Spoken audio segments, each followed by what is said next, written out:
Hi again. We're on page 39 in Three Worlds Plan of Redemption, Nelson Barbour, Charles Taze Russell.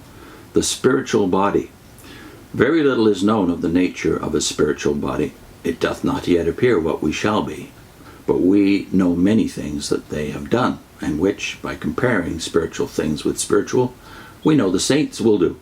Spiritual beings can appear as a flame of fire, who maketh his angels spirits and his ministers a flame of fire. Psalm 104 verse 4 and Hebrews 1 verse 7. And the angel of the Lord appeared unto him in a flame of fire out of the midst of the bush. Exodus 3 verse 2. Christ also is to be revealed in the world, or to the world, in flaming fire. And it came to pass, as they still went on and talked, that behold, there appeared a chariot of fire and horses of fire, and parted them both asunder. And Elisha saw it, and he cried, my father, the chariot of Israel, and the horsemen thereof. That's 2 Kings 2 verse 12. They can be as the lightning.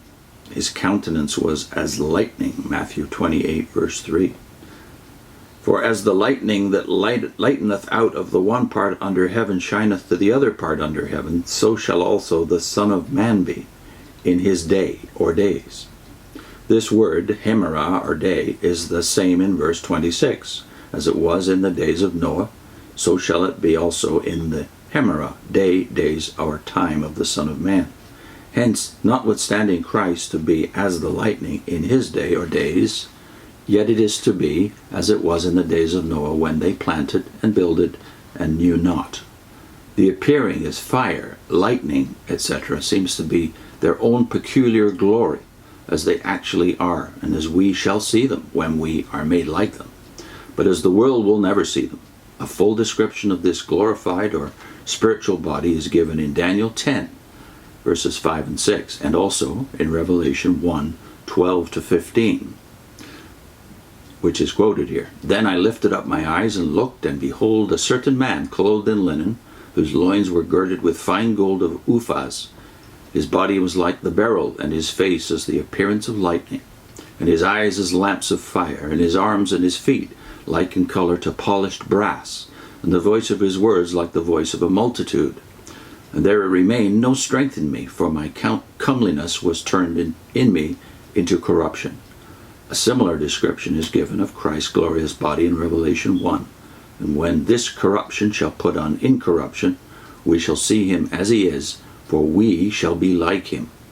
But the spiritual body, though shining above the brightness of the firmament, cannot be seen by mortals without a special revelation, as is proven by numerous instances where they have been present. And Elisha prayed and said, Lord, I pray thee, open his eyes that he may see. And the Lord opened the eyes of the young man, and he saw. And behold, the mountain was full of horses of fire and chariots of fire round about Elisha. That's 2 Kings 6, verse 17. Are they not all ministering spirits sent forth to minister to them that shall be heirs of salvation? Hebrews 1, verse 7. Oh, what lack of faith in the church!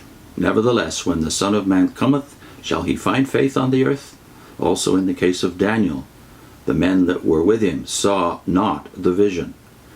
And although Jesus appeared in his present glorious body to Saul, it hurt the eyes of no one else, for the men that journeyed with him saw no man. And Christ is to be, not as he was in the flesh, but as the lightning that shineth, and so on, so shall the Son of Man be in his days or days. Luke 17:24. And men are to continue to eat, drink, and marry, and know not, even as they did in the days of Noah and Lot. As it was in the days of Noah, so shall it be also in the days of the Son of Man. Boy, do they pound on this text. And although there is overwhelming proof from the Bible, and given in these pages, that we are now in the harvest, or end of the world, and that Christ has actually come in person, but will not be manifested until the harvest is past, yet so strong are old theological ideas that the nominal church, and especially those who have thought the most of these things, and are therefore thoroughly indoctrinated into the false idea that his parousia or presence begins with the open manifestations, instead of thus ending, are sure to stumble and be snared.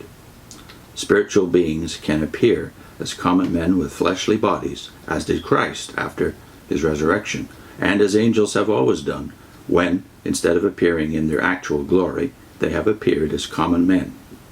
They will, when appearing under the veil of flesh, eat and drink the food of men.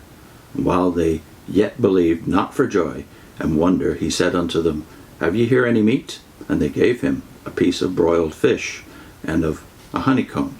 And he took it and did eat before them. Luke 24, verse 42. And so it was with the Lord and the two angels. And Sarah hasted to set before them butter and milk, and the dressed calf, and the cakes. And they did eat and talk with Abraham. Genesis. They have here 19 verse 3, but I think it's actually Genesis 18 verse 3. We've done a video on that passage. I think Barbour and Russell spoke more than they knew here. They have the Lord and the two angels eating, drinking, talking with Abraham and even with Sarah, and hearing Sarah supernaturally, but nevertheless, yes, appearing in the flesh. And of course, since Barbour and Russell did believe that Christ would return visibly, that was not a major problem.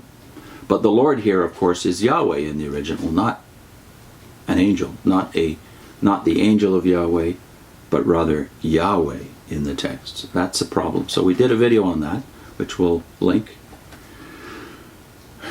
Next time they go on with this contemplation of the wonders of the spiritual body.